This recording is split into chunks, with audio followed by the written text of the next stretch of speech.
One of the great productivity solutions Azure delivers is our Azure App Service. This is a really powerful offering that we released just last month and provides a suite of capabilities that enable you to quickly build and scale both web and mobile applications anywhere in the world. Now, App Service allows you to write back-end code logic using .NET, Java, Node.js, PHP, and Python. You can easily enable continuous integration workflows to it from online source repositories like Visual Studio Online, GitHub, and Bitbucket. And that enables it so that every time a developer checks in code into one of those services, Azure can automatically build it, test it, deploy it to a private production slot, and if everything's looking good, then basically turn it on to production and do full monitoring and analytics on top of it. Using Azure's built-in AutoScale capability, you can set up rules so that once you deploy the application, your application can automatically scale up based on incoming traffic. In fact, if you get a massive influx of traffic, you can basically spin up a huge number of instances and handle basically any amount of load. And when your traffic drops, Azure can basically automatically shut down those resources to help you save money and pay only for what you actually need. A couple of cool features we've added recently to the Azure App Service is enterprise connectivity. And this allows you the ability to set up a virtual private network that allows you to connect back to an on-premise enterprise network and access apps and data that you wish to make available in the cloud. This makes it really easy to integrate with existing enterprise solutions you already have. And Azure App Service also now provides support for easily integrating data and functionality from popular SaaS solutions like Office 365, Dynamics, and Salesforce. And you can use the Logic Apps functionality within App Service to create long-running workflows to automate business processes. What I'd like to do is invite Scott Hanselman here on stage to show off our Azure App Service and what you can build with it.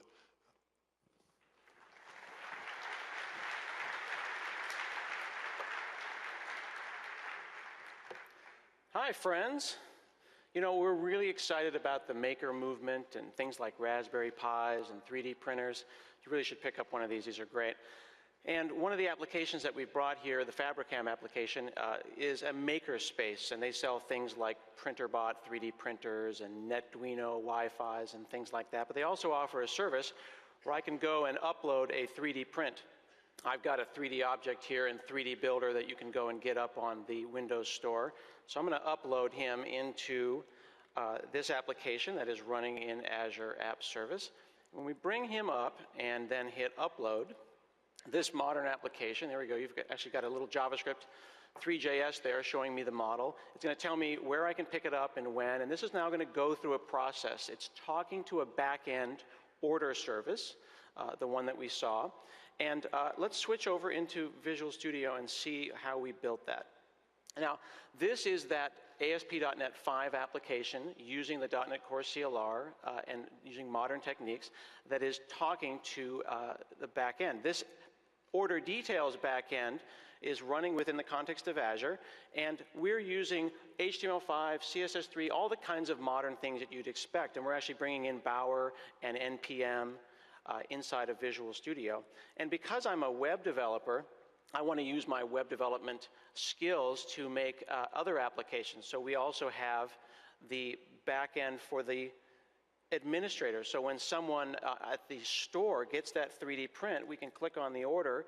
They've got access to that print. So they're using this application on a surface to talk to the same order API that the website does. We've got built into Visual Studio the tools for Apache Cordova that are also using HTML and JavaScript, and we're reusing some of that JavaScript as well. And I can go and generate mobile applications. I could certainly use C++ or tools like Xamarin. In this case, tools for Apache Cordova have allowed me to create a mobile app so I can go and make purchases from this store and also check on my order.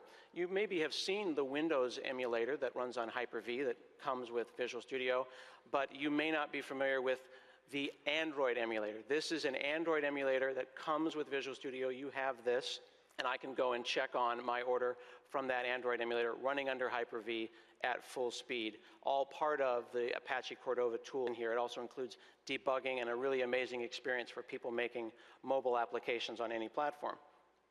Let's switch over to Visual Studio Online and see how we're managing this code. Now, in this case, our team is working on a Git repository that's running in Visual Studio Online. You can see John Galloway is making some changes here.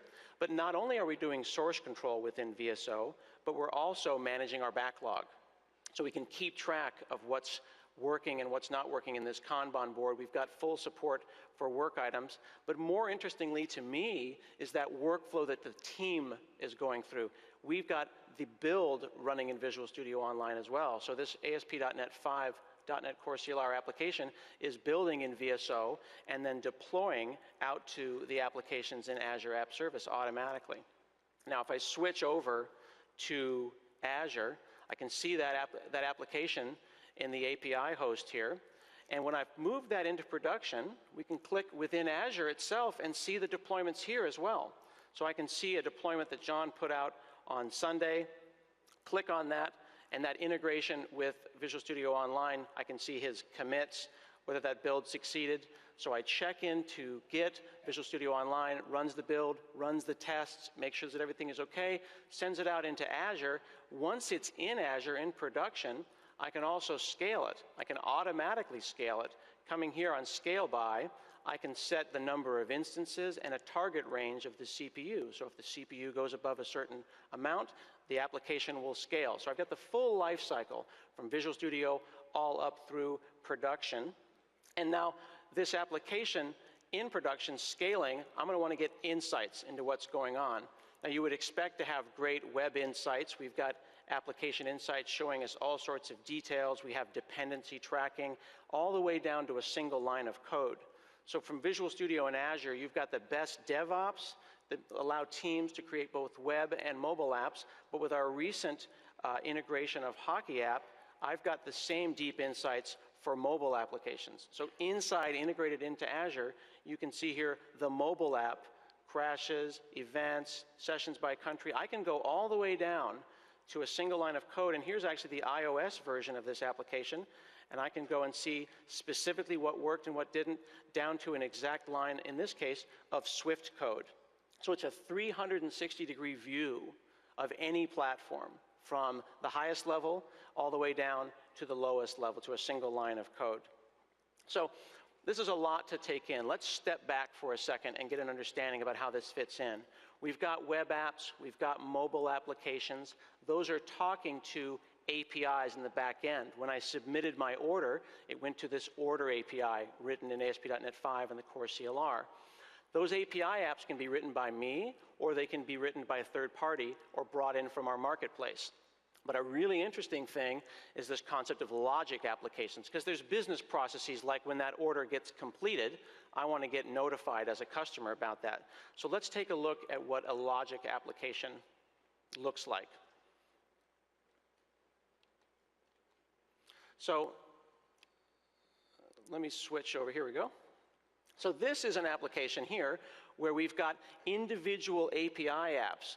The SQL connector is going to be looking at the data for the orders, and then it flows through this workflow from one API app to another using a technology called Swagger, where that metadata is going through the system into Salesforce. And then in this case, we're posting a message to Slack. I can bring in that order API that we created in ASP.NET and then get the details for that order.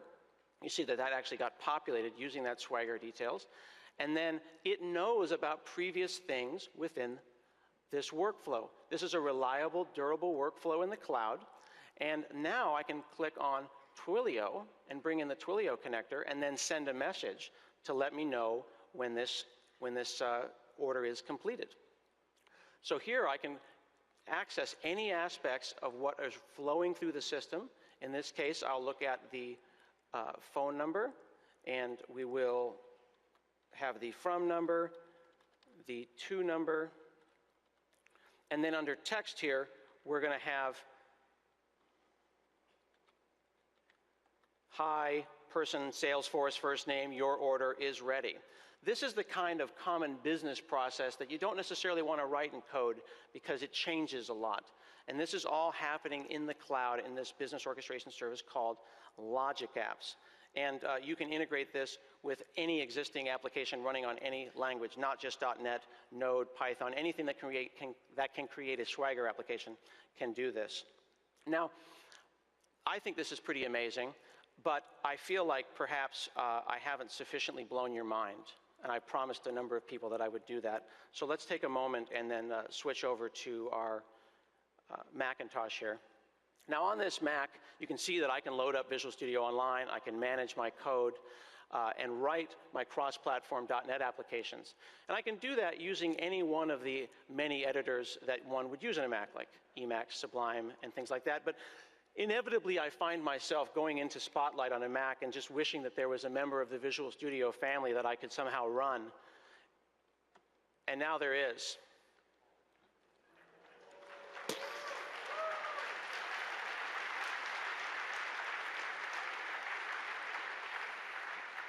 I'm really, really happy to announce that Visual Studio Code, this is a code-optimized development tool that runs natively on Windows, Mac, and Linux. It supports dozens of languages out of the box. It's a great application for all kinds of things that you're going to do that are code-focused. But it's not just a simple editor. It has deep insights into what's going on. This is the same Fabricam order details application. Here is a code peek. I can see the references. I'll go into order details. From here, I can hover over individual objects, get information about them, and help. And I get real IntelliSense, not just autocomplete. In this case, powered by the open source tools of Roslyn and OmniSharp.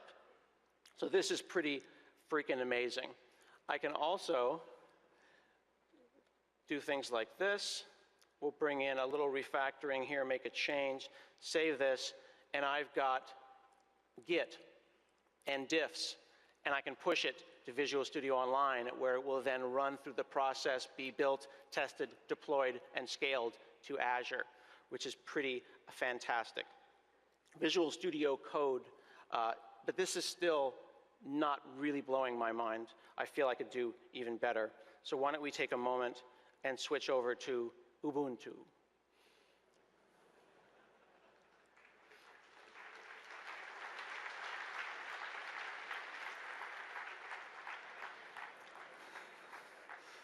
So now I'm in my application. In this case, I'm using a Mono application, and big thanks to the folks at Mono who helped us with Mono 4.01 that this demo is running on. I can now click on Debug, launch an interactive debugging session. So now I'm on Ubuntu in a .NET app doing a debug session. I've got local variables, I've got a call stack, I've got breakpoints, all in this great lightweight code editor, Visual Studio Code.